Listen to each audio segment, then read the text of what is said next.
방죽나는 새를 보아라. 들에 핀 백합을 보거라. 무엇을 먹을까 무엇을 입을까 걱정하지 말아라. 하물며 너희일까 보냐. 하나님은 너희에게 필요한 것을, 모든 것을 다 아신다. 지난 주간 중에도 우리는 염려와 근심 가운데 살았습니다. 이 시간 예수님께서 우리에게 하시는 말씀입니다. 예수님이 여러분을 위로하십니다. 성령 하나님이 여러분에게 용기를 주십니다. 하물며 너희일까 보냐. 여러분, 이 말씀을 좀 가슴속 깊이 새기고 날마다 이 말씀을 외우며 사시기 바랍니다. 하물며 너희일까 보냐. 하물며 너희일까 보냐. 여러분, 지금 어떤 형편 가운데 계십니까? 천일염 10kg가 2만 원쯤 하던 것이 요즘 4만 원이 넘는다고 하더군요.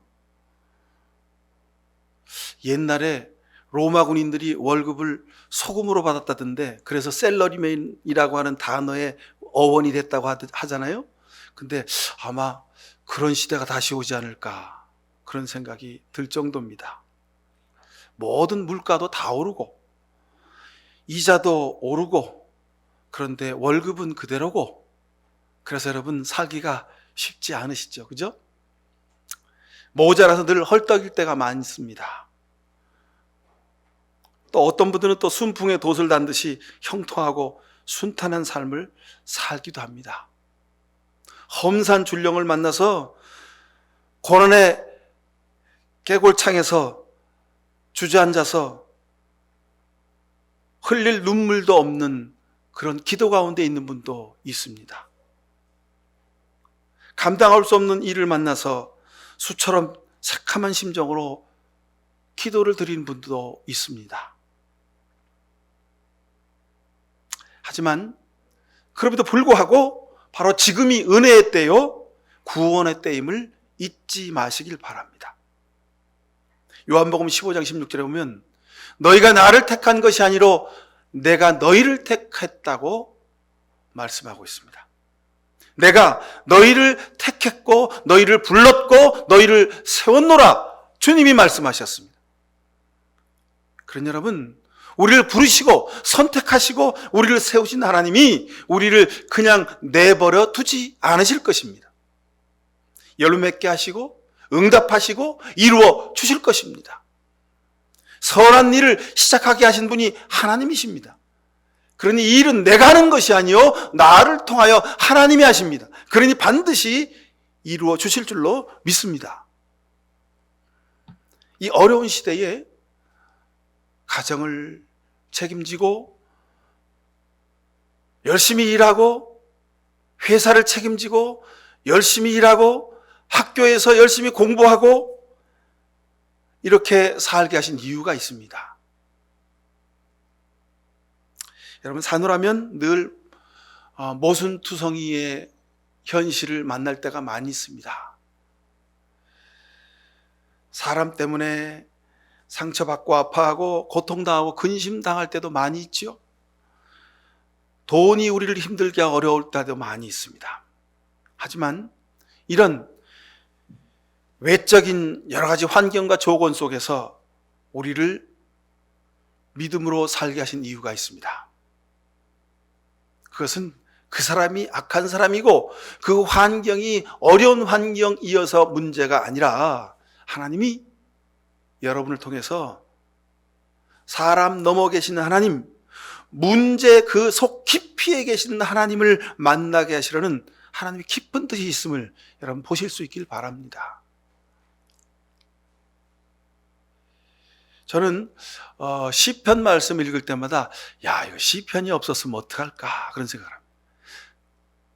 물론 다른 성경 말씀도 하나님 말씀이니까 읽을 때마다 은혜가 되고 깨달음이 있습니다.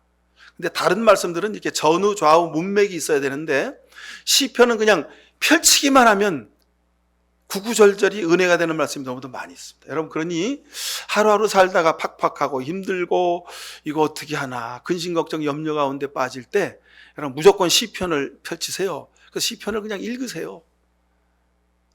시편이 여러분의 기도가 되고, 시편이 하나님이 여러분에게 주시는 응답이 되고, 시편이 하나님이 여러분에게 주시는 용기가 될 때가 여러분 너무도 많습니다. 시편을 좀 많이 읽으실 수 있길 바랍니다. 시편 40편 11절에 보니까 내 영혼아 어찌하여 그렇게 낙심하느냐, 너는 하나님을 기다려라, 이렇게 말씀합니다. 하나님을 왜 기다리라고 하셨을까? 하나님이 다 나를 알고 계시기 때문입니다. 여러분, 우리는 자꾸 사람한테 세상에서 일 가운데 물질 때문에 상처받고 아파하고 치이고 깔려가지고 주저앉아서 그냥 포기하고 되돌아서고 그럴 때가 많이 있죠. 근데 성경은 하나님을 기다려라, 포기하지 말고 하나님을 기다리라는 거예요. 물론 사람이니까 여러분 우리가 근심 걱정 안 할 수가 없습니다. 주저앉지 않을 수가 없습니다. 낙담하지 않을 수가 없습니다. 그러나 그런 때일지라도 하나님을 기다리라는 거예요. 하나님이 우리를 다 알고 계신다는 겁니다. 오늘 읽은 우리 시편 139편의 말씀 보십시오. 하나님이 다 아신다잖아요. 6절 보십시오. 이 깨달음이 내게는 너무 놀랍고 너무 높아서 내가 감히 측량할 수조차 없습니다. 그렇습니다. 사랑하는 성도 여러분, 시편 139편의 이 말씀처럼 이 깨달음으로, 이 놀라움으로, 이 신비한 영적인 은혜로 살아가실 수 있기를 바랍니다. 시편 62편 1절 2절에는 내 영혼이 잠잠히 하나님만을 기다리면 나의 구원이 그에게서 나오기 때문이다. 나의 구원이 어디서 나온다고요? 나의 구원이 하나님에게서 나온다는 겁니다. 내 인생의 위로가 하나님에게만 있습니다. 내 삶의 방법이, 길이, 해법이 하나님에게 있습니다. 하나님이 나의 반석, 나의 구원, 나는 결코 흔들리지 않는다 그랬습니다. 며칠 전에 U17 아시안컵 축구를 봤습니다. 17세 이하 선수들만 나와서 출전을 해서 아시아에 있는 여러 나라들이 축구 대회를 하는 거예요. 다 젊은 청년들이죠. 근데 우리 대한민국의 어린 선수들이 카타르랑 싸우는데요. 깜짝 놀랐어요. 저 한국 선수 맞나? 6대1로 이기더라고요. 근데 참 신기하게요. 우리나라 선수들이 공을 차는데 그 공 속에 이렇게 자석이 들어있는 것 같아요. 그래서 공을 탁 차면 우리 저쪽 선수 발에 가서 착 붙고, 또 탁 차면 저쪽 선수 손에 팍 착 붙고, 그래가지고 패스를 착착착 하더니 꼭 우리 축구 게임에서 하는 것처럼 그냥 6골을 순식간에 넣어버리더라고요. 근데 카타르 선수가요, 그 선수들도 그냥 바보들처럼 서 있는 게 아니에요. 그 선수도 열심히 축구를 잘하는데, 그렇게 우리 선수들이 잘하더라고요. 아주 예술적으로 잘하더라고요.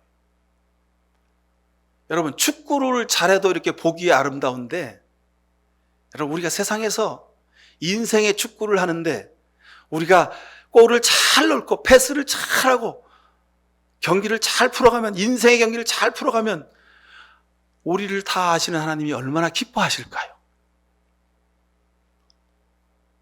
여러분, 우리는 지금 2명 또는 4명, 5명, 6명이 하는 인생의 축구 경기를 하는 겁니다. 우리 가정에 있는 식구들이 축구 선수들입니다. 여러분, 우리가 날마다 겪는 문제가 축구공이라고 생각하셔야 됩니다. 축구를 잘하려면 축구공과 선수가 하나가 되는 거예요. 12명의 선수들이 서로 딱 눈치만 보면 어디 있는지 알고 마음을 알고, 그래서 그냥 공을 툭 차기만 하면 내 동료 선수가 가서 그 공을 탁 받아주고, 내가 앞으로 뛰어가면 저 앞에다 공을 탁 차주면, 그러면 업사이드 라인을 탁 지켜가면서 그냥 아무도 없는 노마크 찬스에서 골키퍼랑 딱 서서 공을 탁 차는 거예요. 손흥민 선수가 잘하는 거잖아요, 그게. 그죠? 여러분, 인생에 아무리 나를 가로막는 수비 선수 같은 장벽이 내 앞에 있어도요, 내가 지혜롭게 잘 뛰기만 하면 우리 앞에는 노마크 찬스가 생깁니다. 하나님이 그걸 우리에게 보여주시는 겁니다. 노마크 찬스를 만드는 가장 지혜로운 방법이 뭔지 아십니까? 예수님처럼 십자가의 길을 가는 겁니다. 그러면 노마크 찬스가 돼. 왜냐면요. 왜 노마크 찬스가 되느냐 하면 세상 사람들은요. 십자가의 길을 안 가려고 그래요. 그건 힘들거든요. 괴롭거든요. 자기가 손해보는 길이요. 자기가 바보가 되는 길입니다. 그러니까 사람들은 십자가의 길을 안 갑니다. 그 길은 좁은 길이요. 좁고 험한 길입니다. 그래서 사람들이 안 갑니다. 근데 여러분 그 길을 가면 거기가 블루오션인 거예요. 여러분 레드오션, 블루오션 아시죠? 사람이 없는 데 가서 여러분 떡볶이 장수가 많은 데 가서 거기 가서 또 떡볶이 자판을 여러분 떡볶이 가게 차리면 어떻게 됩니까? 그건 레드오션인 거예요. 경쟁이 치열한 거예요. 자, 기억하십시오. 축구를 잘하려면 축구공과 선수가 하나가 되는 겁니다. 12명의 선수들이 서로 마음이 통하고 서로 잘 합이 맞아야 됩니다. 여러분 마찬가지입니다. 우리 믿음도 우리 인생도 똑같습니다. 다윗이 이렇게 귀한 시편의 말씀들을 기록할 수 있었던 것은 저의 인생에 얼마나 많은 일들이 있었습니까? 여러분 우리가 다윗의 일생을 잘 알잖아요. 그 일생이 평탄하고 형통하고 순탄한 길만이 아니었습니다. 저가 하나님의 은혜 가운데 살면서도 다윗도 범죄하고 하나님이 싫어하시고 하나님이 미워하시는 짓을 했던 장본이기도 합니다. 그럼에도 불구하고 다윗은 늘 하나님을 바라보며 살았습니다. 하나님을 바라고 하나님을 기다렸기 때문에 저가 시편과 같은 아주 은혜로운 주옥과 같은 하나님의 말씀을 기록할 수 있었던 겁니다. 복 있는 사람은 악인의 길을 따르지 아니한다 그랬습니다.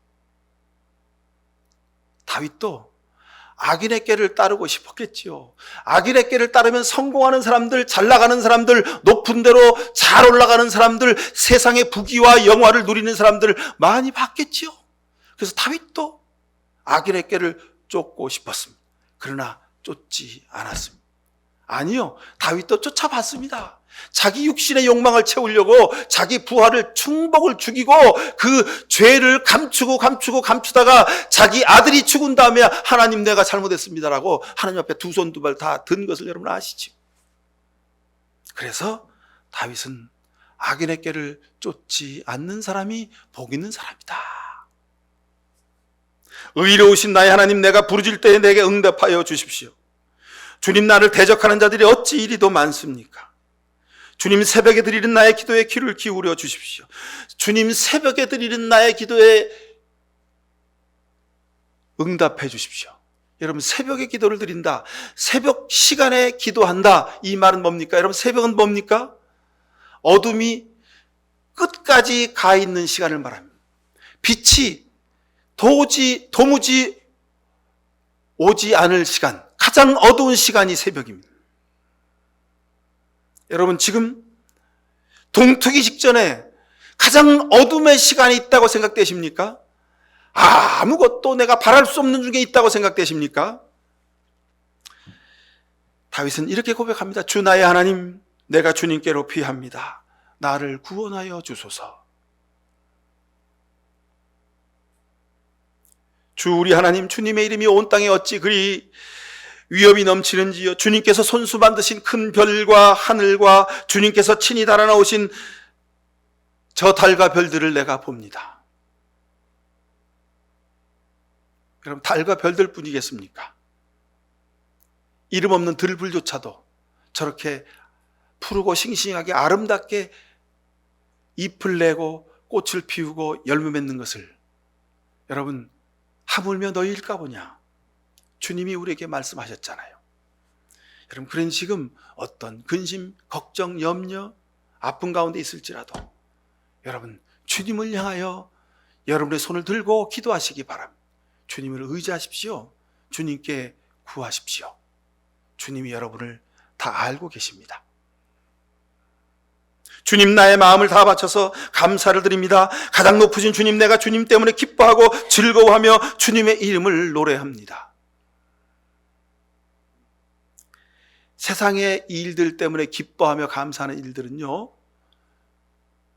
없어지고 적어지고 손해보고 깨지고 흠집나고 못쓰게 되면 우리는 마음 아파하고 괴로워하고 눈물을 흘릴 수밖에 없습니다. 우리의 감사의 기도가 세상의 물질, 세상에 보이는 것, 사람 때문에 하는 감사의 기도를 이제 넘어서서 오직 예수 그리스도의 십자가 때문에 감사하실 수 있길 바랍니다. 그러면 우리는 아파하고 눈물 날 때도, 괴로울 때도, 근심 걱정 염려 중에도 감사할 수 있게 되는 것입니다. 주님 언제까지 나를 잊으시렵니까? 다윗이 주님 언제까지 나를 잊으시렵니까? 너무 괴롭고 힘들어서 주님 이제 내 기도를 안 들으십니까? 주님 귀가 먹으셨어요? 주님 왜 내 기도를 안 들어주십니까? 이렇게 탄원의 기도를 드립니다. 그러나 또 이렇게 기도합니다. 나의 힘이 되신 여호와여, 내가 주님을 사랑합니다. 주님은 나의 반석, 나의 요새, 나를 건지시는 분, 내가 피할 바위 나의 산성, 주께서는 나를 원수들에게서 건져주신다고 고백하고 있습니다. 주님은 나의 목자시니 내게 부족함이 없으리로다. 그가 나를 푸른 풀밭과 쉴만한 물가로 인도하신다고 고백합니다.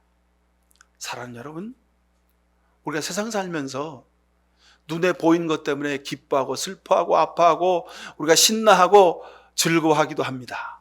그러나 우리의 기쁨과 우리의 소망과 우리의 감사와 우리의 모든 것은 오직 목자 되신 예수 그리스도께 있음을 다시 한번 기억하시길 바랍니다. 주님, 내 영혼이 주님을 기다립니다. 나의 하나님, 내가 주님께 의지하였으니 내가 부끄러움을 당하지 않게 하시고 주님의 길을 나에게 보여주시고 가야 할 길을 가르쳐 주십시오. 우리가 무엇 때문에 여기까지 와 있는지 돌이켜 보실 수 있길 바랍니다. 내가 지금 무슨 일을 하고 있는지, 내 마음이 어디로 향하고 있는지, 내가 지금 무슨 말을 하며 살고 있는지, 내 마음속에 지금 무엇이 담겨 있는지를 여러분 기도하며 보실 수 있길 바랍니다. 그런데 찬찬히 기도하며 뜯어보면 우리는 늘 걱정하지 않아도 될 것 때문에 걱정합니다. 근심하지 않아도 될 것 때문에 근심합니다.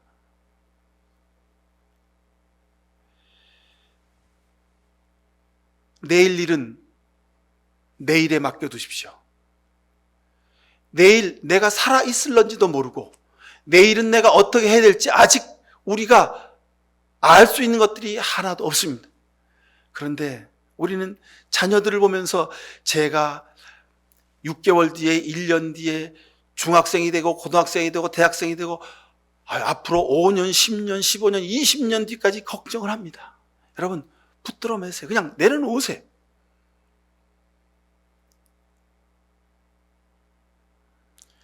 여러분 다음 달에 내년에 내가 일하던 직장에서 내가 어떻게 되는지 아무도 모릅니다. 내가 공부한 학교에서 내가 어떻게 되는지 아무도 모릅니다.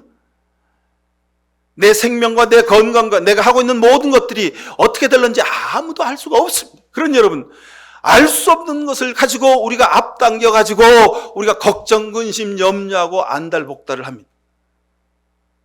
다 내려놓으십시오. 하나님께 맡기십시오.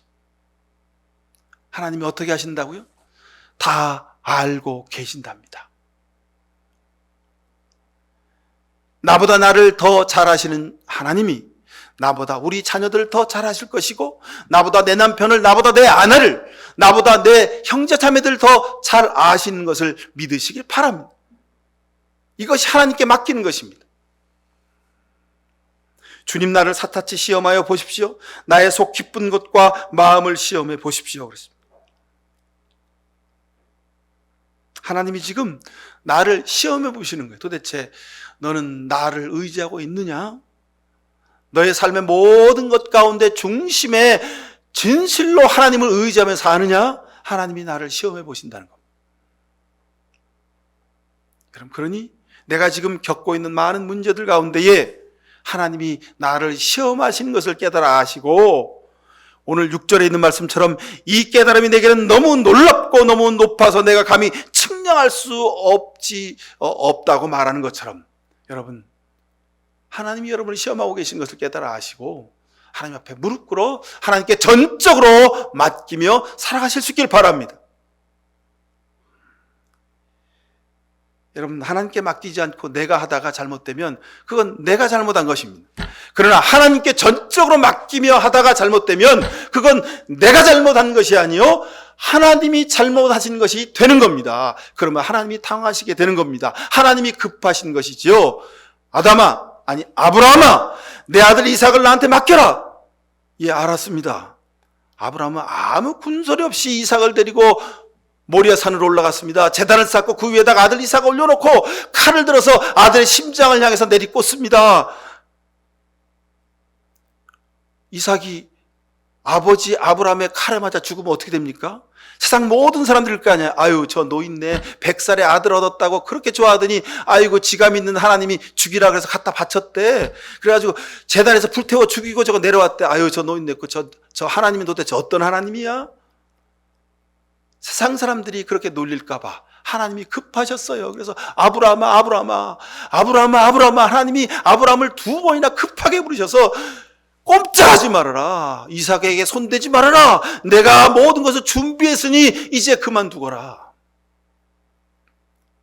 여러분, 내가 세상에서 근심걱정 염려하다가 그 근심걱정 염려에 깔려 죽으면 하나님이 더 급하시게 되는 겁니다. 그러니 여러분, 하나님께 맡기고 근심걱정 염려 다 내려놓고 여러분 십자가 바라보며 찬송하며 나아가실 수 있길 간절히 바랍니다. 저 사람 도대체 뭐 돈이 많은 것도 아니고 잘 나가는 것도 아니고 뭐 자식이 똑똑한 것도 아니고 집안이 부자도 아니고 그 부모가 무슨 뭐 갑부도 아닌데 뭐 맨날마다 찬송 부르고 저렇게 기분 좋게 살까? 세상 사람들이 이렇게 놀리더라도 여러분 실속 없게 보이더라도 여러분 감사함으로 나아가실 수 있길 간절히 바랍니다. 내가 돈이 많고 부자여서 하는 일마다 형통하고 뭐들이 다 잘되고 나는 높은 곳에 있고 세상의 부귀영화를 누려서 할렐루야 아멘 찬송하며 사는 것, 여러분 그것은 가짜입니다. 그 하나님은 바알 아세라 이방신입니다. 내가 비록 지금 하는 일마다 안 되고 근심걱정 염려가 많고 힘들고 어렵고 눈물 나는 일이 많이 있을지라도 세상의 모든 선지자들이 850명이 다 이방신 바알과 아세라 목상을 섬길지라도 엘리야 혼자 하나님을 섬겨 하나님을 신뢰했듯이 여러분 하나님을 신뢰하며 살아가실 수 있길 간절히 바랍니다. 하나님을 신뢰하며 살다가 망하면 누가 책임지신다고요? 하나님이 책임지십니다. 하나님이 다 아신다잖아요. 예수님이 십자가에서 아버지 왜 나를 버리셨습니까? 하나님을 끝까지 믿고 신뢰하고 십자가에 달려 죽으셨습니다. 예수님이 망하셨어요. 근데 하나님은 예수님이 그냥 죽어 망하게 내버려 두지 않으셨습니다. 마침내 아들 예수 그리스도를 살리시고 부활의 구주가 되게 하셨습니다. 예수님이 십자가를 통하여 우리에게 이 길을 보여주신 겁니다. 믿음은 이것입니다, 여러분. 내가 당장 죽어 망해서 다 이제 모든 것이 다 없어지게 될지라도 여러분 주님께 부르짖어 구하십시오. 하나님을 의탁하고 하나님을 믿고 맡기며 살아가십시오. 하나님 나를 구원해 주세요. 목까지 물이 찼습니다. 발붙일 곳이 없고 깊은 수렁에 빠졌습니다. 물속 깊은 곳으로 빠져들어갔으니 큰 물결이 나를 휩쓸어 갑니다. 다윗이 자신의 근심걱정 중에 자기가 죽게 되었다고 하나님 앞에 탄식하며 기도합니다. 그러나 다윗은 또 이렇게 기도합니다. 주님께서 나를 수렁에서 건져주시고 내 원수가 나를 비웃지 못하게 하셨으니 내가 주님을 찬양하겠습니다. 사랑하는 여러분, 믿음의 클라이막스는 여기 있습니다. 내가 근심걱정 염려 가운데 물이 목까지 차가지고 이제 코까지 차면 죽는 겁니다. 숨을 쉴 수가 없으니 죽는 거겠죠. 물을 꼴딱꼴딱 마시다가 익사해서 죽을 수밖에 없지 않습니까? 그럴지라도 하나님을 의지하면 하나님이 우리로 하여금 죽지 않게 하신다는 것. 주님 나와 다투는 자와 다투시고 나와 싸우는 자와 싸워 주십시오. 나를 도와주십시오 그랬습니다. 여러분 살다 보면 싸울 일 많죠. 다툴 일이 많습니다. 여러분의 발을 늘 걸려 넘어지게 하는 그런 사람들이 원수 같은 사람들이 많습니다. 여러분이 직접 목청을 높여서 쌍욕을 하면서 손가락질하고 발길질을 하며 여러분 싸우시렵니까? 여러분 아닙니다. 그러지 마시고 하나님 나와 싸우는 자와 싸워주시고, 하나님 나와 다투는 자와 다퉈주시고, 하나님 내 원수를 물리쳐 주시옵소서라는 이 시편의 다윗의 기도를 여러분의 기도가 되게 하길 바랍니다. 여러분, 내가 싸우면, 여러분, 내가 권투 선수입니까? 내가 무슨 태권도 국가 공인 무슨 대표 선수도 아닌 바야. 여러분, 내 힘으로 싸우면 될 수가 없습니다. 안 됩니다, 여러분. 내 갈 길을 주님께 맡기고 주님만을 의지하여라. 주님께서 이루어 주실 것이다. 잠잠히 주님만을 바라고 주님만을 애타게 찾으라고 고백하고 있습니다. 시편 42편에도 하나님, 사슴이 시냇물 바닥에서 물을 찾아 헤매이듯이 내 영혼이 주님을 찾아 헤매입니다. 주님을 찾으십시오. 주님을 구하십시오. 주님을 기다리십시오. 주님을 따르십시오. 주님 앞에 무릎을 꿇으십시오. 우리는 자꾸 거꾸로 해요. 하나님보다 세상을 찾고, 하나님보다 사람을 의지하고, 하나님의 방법보다 세상의 방법을 따라 살고, 여러분, 그러니 우리가 자꾸 더 소금물 마시는 사람처럼 자꾸 목말라서 힘들어 어려운 수렁에 빠지게 되는 겁니다.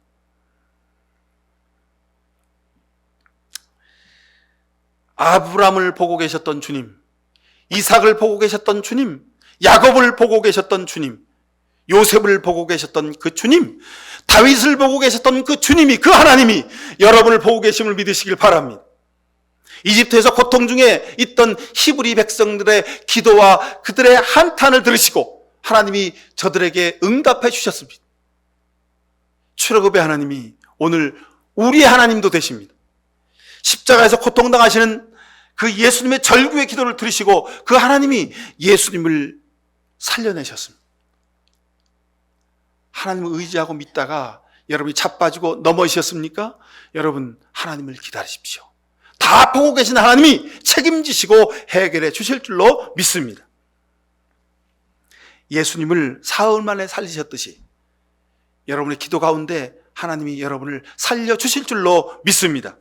여러분, 지금 어떤 형편 가운데 있습니까? 무엇이 부족합니까? 어떤 어려움 중에 있습니까? 어떤 것이 연약하고 어떤 근심 걱정으로 여러분 주저앉아 계십니까? 마음이 숯처럼 타들어가서 기도할 수 있는 힘조차 없습니까? 하나님이 여러분의 필요를 다 알고 계십니다. 여러분이 어디서부터 문제가 되어서 넘어진지를 잘 알고 계십니다. 여러분에게 지금 가장 필요한 것이 무엇인지를 알고 계십니다. 여러분의 아픔과 눈물을 알고 계시는 하나님이 여러분의 발걸음을 인도해 주실 겁니다. 여러분, 그러니 인도하시는 대로 순종하면서 뒤쫓아 가시기만 하면 됩니다. 이게 아닌 것 같은데? 이 길이 아닌 것 같은데? 여러분, 아닙니다. 그건 내 생각이고요. 나보다 더 잘하시는 하나님이 여러분을 인도하시는 대로 가세요. 가다 보면 홍해가 앞을 가로막아. 아이고, 하나님 이 길이 아니네요. 돌아갈래요. 이스라엘 백성들이 그랬잖아요. 근데 하나님을 기다리면 홍해가 열리는, 홍해가 갈라지는 역사를 보게 하실 줄로 믿습니다. 그럼 이것이 믿음입니다. 예수님도 십자가에서 홍해가 갈라지는 역사를 경험하셨습니다. 여러분도 경험하게 하실 것입니다. 기다리십시오. 하나님을 기다리십시오. 기다린 자에게 복이 있습니다. 기도하십시다. 너희가 나를 간절히 사랑하니 내가 너희를 건지겠다. 내가 내 이름을 알고 있으니 내가 너를 높여주겠다. 내가 나를 부를 때에 내가 응답하겠고 내가 고난받을 때에 내가 너와 함께 있겠다. 내가 너를 건져주고 너를 영화롭게 하겠다. 오 아버지 하나님, 우리에게 약속하신 이 말씀이 참 진리의 말씀을 믿고 주님만을 의지합니다. 주님 높여주시고 건져주시고 응답하시고 함께 하옵소서, 영화롭게 하옵소서. 주님의 도우심을 구합니다. 아버지, 근심 걱정 염려 중에 빠져있는 주의 백성들이 주님만을 의지하며 주의 뒤를 쫓아갑니다. 이 길이 좁고 거칠고 자갈밭 길이요, 이 길이 험난한 길일지라도 생명의 길이요, 구원의 길이요, 응답의 길이요, 하나님이 기뻐하시는 길인 줄 알고 이 길을 뒤쫓아 가오니 주여 생명의 은혜를 허락하여 주옵소서. 예수 그리스도의 이름으로 기도하옵나이다. 아멘. 주님, 힘들고 어렵습니다. 근심 걱정 염려가 많습니다. 어느 길로 가야 할지 헤매이며 이리저리 우왕좌왕 할 때가 많습니다. 주님, 부족한 것이 많습니다. 어찌할 바 모르고 오직 십자가만을 바라보며 하나님께 모든 것을 맡기기로 결단하는 사랑하는 주의 백성들 머리 위에 하나님 아버지의 특별하신 사랑과 예수 그리스도의 십자가의 은혜와 성령의 복내려심이 사랑하는 자들의 가정과 일터와 눈물의 기도의 제목 위에, 그런 이 나라 민족의 역사 위에 지금부터 영원히 함께해 주옵기만을 간절히 축원하옵나이다. 아멘.